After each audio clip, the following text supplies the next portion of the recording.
workers, magandang araw po sa inyo. So, dito naman po tayo. Mag-skim ko tayo ng wall. So, ayan, iskim-putan natin mga ka-workers. So, pag masilyahin natin itong lahat na ito, pati yung ceiling natin. So, bali dito, hardiplex yung ginagamit dito. So, meron ditong inumpisahan na pag masilya. So, yung may-ari yung masilya dito. So, merong mga joining. Yan, merong mga joining. So, ating i-smooth natin po mga ka-workers. So, panoorin natin kung paano natin gawin pag masilya natin po mga ka-workers. So, kung paano, ano ang ating gagawin bago tayo mag-umpisa ng pagmasilya ng skin coat. So, panoorin po natin mga ka-workers.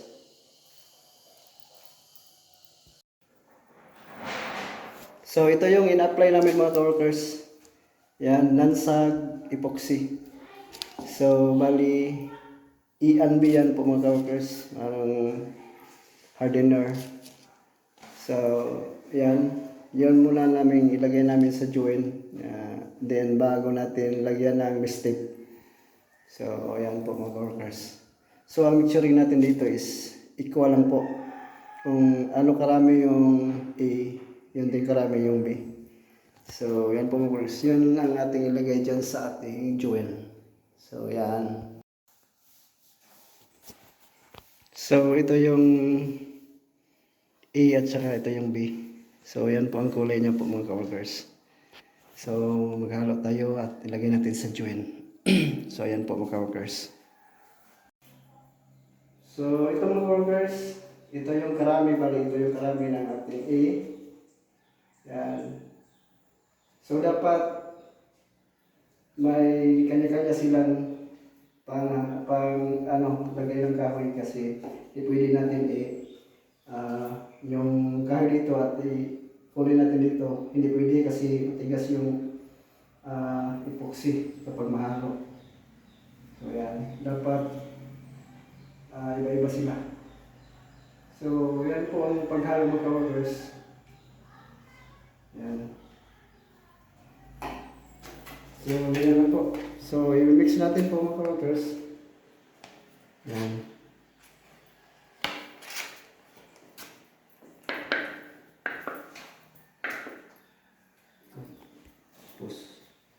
So, ilagay na natin dito sa ating mga ka-workers. So, ganito lang yan. Yan.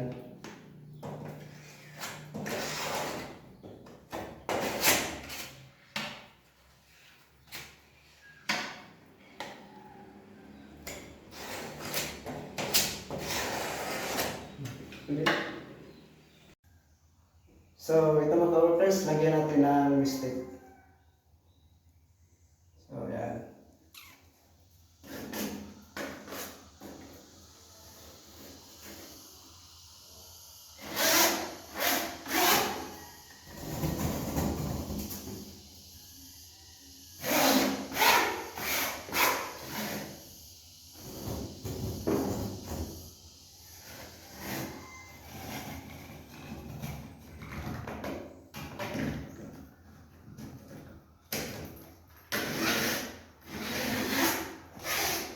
So, yan mga workers, dapat pag-apply na natin ng mist tape, dapat basa pa yung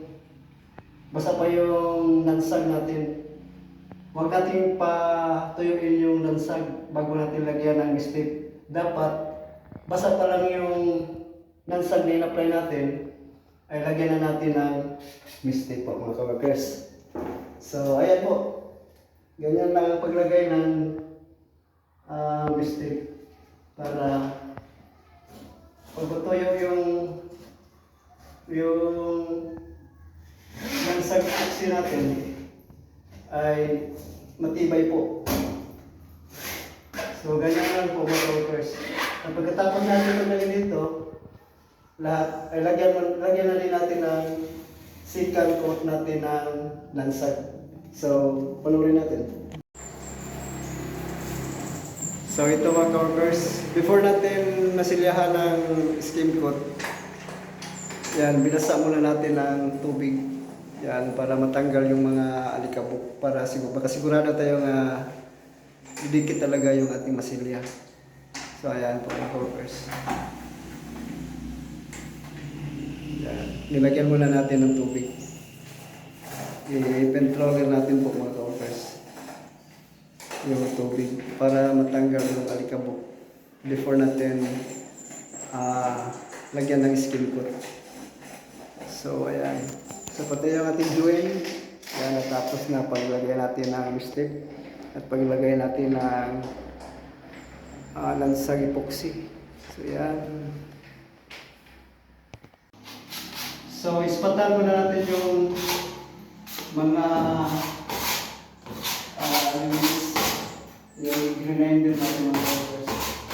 So, para pagbalik natin, pag-pusoy natin ng masilya ay mag-clean siya po mga ka-workers. So, ang ginamit namin, scraper yung namin ginamit para medyo malapad-lapad po mga ka-workers. Ayan.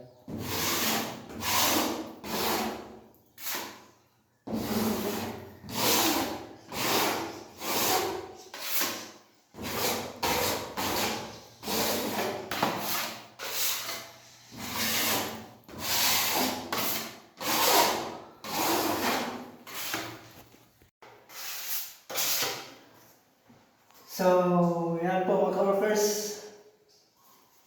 Ilagyan natin ang skin coat. So, para matulis natin. So, para hindi tayo maglagay ng masking tape. Ayan, tinanggal natin yung pin light. Para wala nang masking tape. At pagkatapos natin magmasilya dyan, ay balik natin yung pin light.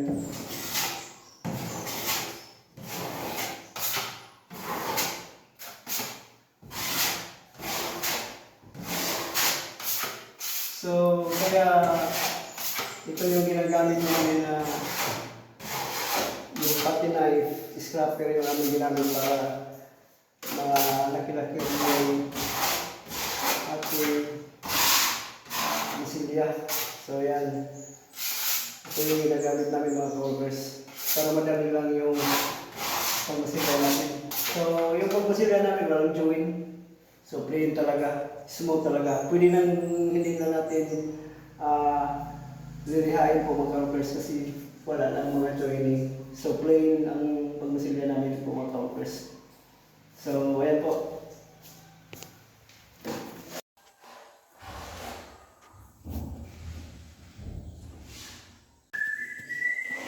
So, ayan mga ka-workers, napinis na rin natin yung ceiling para masilya natin. So ayan, pwede na itong hindi na lihain kasi wala lang mga joining. Yan, wala lang mga guide sa ating putty knife. So ayan, pwede lang hindi na natin lihain. So ayan po mga workers.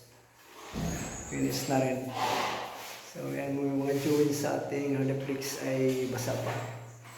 So yan. So, ayan po.